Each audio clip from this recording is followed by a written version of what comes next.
These are the 5 habits of the top 1% career women. Most professionals will spend the next year working harder, not smarter.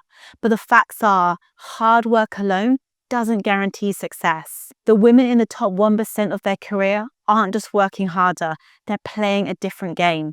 I know this because I've interviewed over 150 top career professionals on the Career Confidence podcast, and I've helped thousands get hired as a recruiter, and I've seen the patterns firsthand. Success isn't random. It follows strategies, mindsets, and habits. And in this video, I'm going to share 5 of those habits that will help you join the top 1%. I'm Georgie Hubbard, and I'm the author of The Bold Move, Build Confidence and Reinvent Your Career in the Age of AI. And I've spent over 12 years in recruitment, running my own agency and coaching thousands of professionals. And now I'm building Pivoter, an AI career mentor. And I've seen the difference firsthand between those who plateau and those who accelerate into the top 1% of their field. And today I'm going to break it all down. So let's jump in. Okay, habit number 1, they treat confidence like a skill, not a trait. The top career women don't wait until they feel ready. They build confidence like a muscle. And research shows that confidence grows from action, not readiness. And I can tell you this, in my own life, I never felt ready. I didn't feel ready to pack a rucksack at 23 and move to the other side of the world. I didn't feel ready to pivot into tech recruitment. I didn't feel ready to start my own business or to write a book. I definitely didn't feel ready to show up on camera and start recording. But here's what I've learnt. Courage comes first. Then the confidence always catches up later. In my book, The Bold Move, I share a story of Lauren, who never waited until she felt ready. She applied for roles that she felt that she was about 50% ready for. And that's where she found what she calls the stretch zone, the uncomfortable space where growth happens fastest. It was in the stretch zone that it forced her to level up and prove to herself what she was capable of. So here's the mindset shift. Courage first, competence second, confidence third. The order matters because if you wait before acting, you'll be waiting forever. And the top 1% of women, they aren't fearless. They just act anyway. Okay, habit number 2, they invest in their skills and stay curious. Yes, AI can do the task faster than us, but what it can't replace is presence, communication, leadership, and emotional intelligence. The World Economic Forum has called curiosity, adaptability, and people skills the true career superpowers of the future. And the women at the top, they know this. They don't just rely on what they already know. They are constantly growing. That means they're always feeding their curiosity. They're listening to podcasts on leadership during their commute. They're signing up for micro-credentials or short online courses to sharpen new skills. They're reading, watching interviews, and stacking their learning into the cracks of their day. And here's something that works for me personally. I call it habit stacking. I've made it a rule that whenever I'm commuting, I listen to a podcast. When I'm in the gym, I've got an audiobook playing. And instead of watching Netflix every night, I'll watch an engaging YouTube conversation on a topic that I want to know more about. Basically, I'm using the time I already have to stack my knowledge. And that's the difference. The top 1% of women, they don't wait for their company to train them. They take ownership of their own growth because they know that technical skills, they might get you hired, but curiosity, adaptability, and the human skills, that's what gets you promoted. And the top 1% aren't just skilled, they're learners for life. Okay, habit number 3. They build and nurture their opportunity ecosystem. Most people think that opportunities will come from job boards. Wrong. Studies show that up to 85% of roles are now filled through networking. And the top 1% of women, they don't wait until they're job hunting to network. They're consistently visible, sharing insights online, showing up at events, and connecting with mentors and investing in their reputation. Because here's the truth. The real game isn't just who you know, it's who knows you. How you engage and invest in your network matters now more than ever. And this is something I take really seriously, because without my network, I wouldn't have some of the opportunities I've been given. In fact, most of my business in my recruitment company, See It Solutions, has come directly from relationships I've nurtured over time.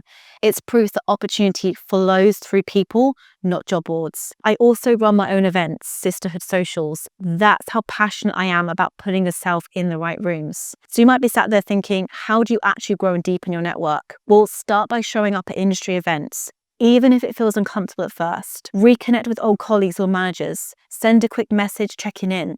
Share your perspective online, write a short post on LinkedIn about what you're learning, and don't just network up. Build relationships sideways with your peers and colleagues, because they're often the ones who bring you along into new opportunities later. And remember this, your network is your net worth, and mid-career especially, your reputation becomes your resume. Build your ecosystem because you need it, because when the right opportunities comes up, it won't come from a job ad. It will come from someone who already knows your value. Okay, habit number 4, they reinvent themselves before they're forced to. Here's the difference. Average careers wait for change to happen. The top 1% reinvent before they have to.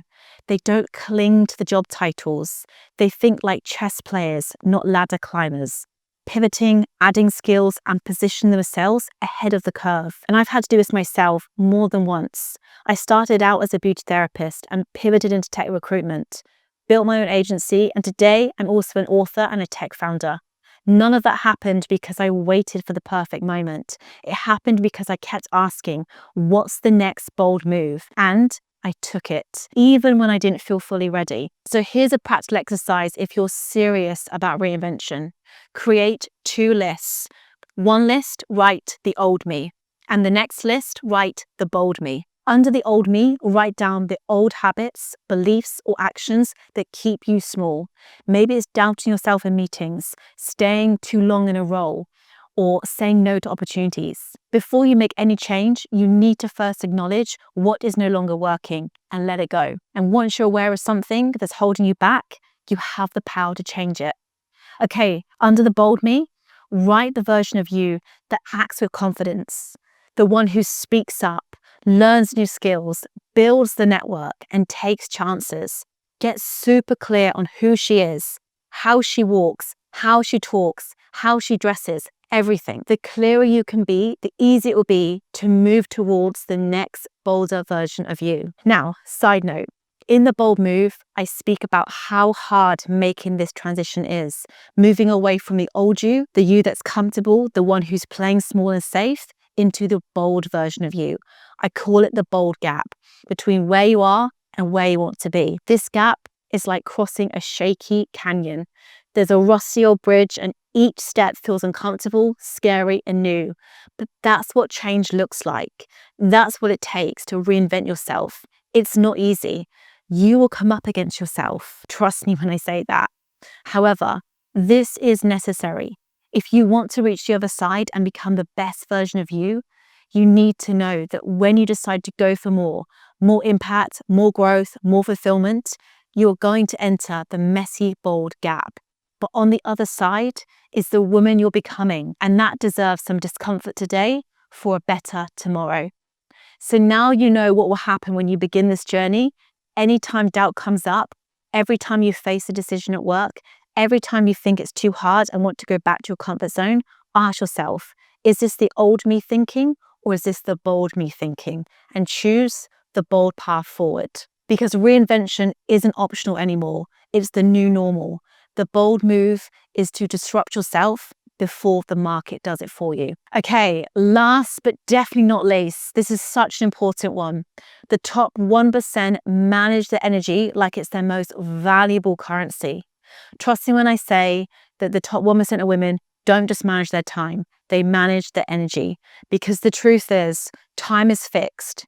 Energy isn't. You can create more of it, you can protect it, and you can even multiply it, but only if you prioritize yourself. And the high performers treat energy like a strategy. They know when their mind is sharpest. Maybe it's in the mornings, maybe it's in the evenings, and they schedule their most important work around that. But beyond that, they actively do things that create energy, not drain it. So how do they do this? Well, here are some habits you can implement today to boost your energy and join the 1%. Move your body daily. Even just 20 minutes of walking or Pilates can boost your mood and cognitive function. Then fuel your body with intention. Hydrate, eat real food, and reduce the things that crash your energy like sugar or endless caffeine. Protect your energy. Create no meeting blocks and reduce screen fatigue by taking short digital breaks. Prioritize your sleep. When you're well rested, you function at your best and your mind is sharper, enabling you to focus on the tasks that matter most with ease. For me, these habits have been a huge shift. I used to push through burnout, thinking working longer meant achieving more. Now I measure by my performance, by how I feel, not just what I want to produce. I train, I meditate, I use saunas, I breathe, and I recover because I know I can't serve at a high level if I'm running on empty. So if you truly want to join the top 1%, stop glorifying burnout and busy, and instead start protecting your energy. Because when you feel good, you perform better, lead better, and think bolder. Remember, energy is your edge. Guard it, grow it, and it will multiply everything in your career and life. Okay, that was a lot, so let's just quickly recap. The women in the top 1% treat confidence like a skill, not a trait. They invest in their skills and stay curious. They build and nurture their opportunity ecosystem, knowing that their network is their net worth. They reinvent before they're forced to, staying ahead of the curve and not reacting to it. And above all, they manage their energy like it's their most valuable currency because they know they can't lead, they can't grow or perform at their best if they're running on empty. These women don't wait for the perfect time, they create it. They don't just adapt to change, they drive it. And the truth is, you can too. So here's my challenge for you. Which one of these habits are you going to implement this week and start stepping into the top 1%? Let me know in the comments below, and if this has inspired you, hit that subscribe button because I share weekly videos on career confidence, reinvention, and bold leadership in the age of AI.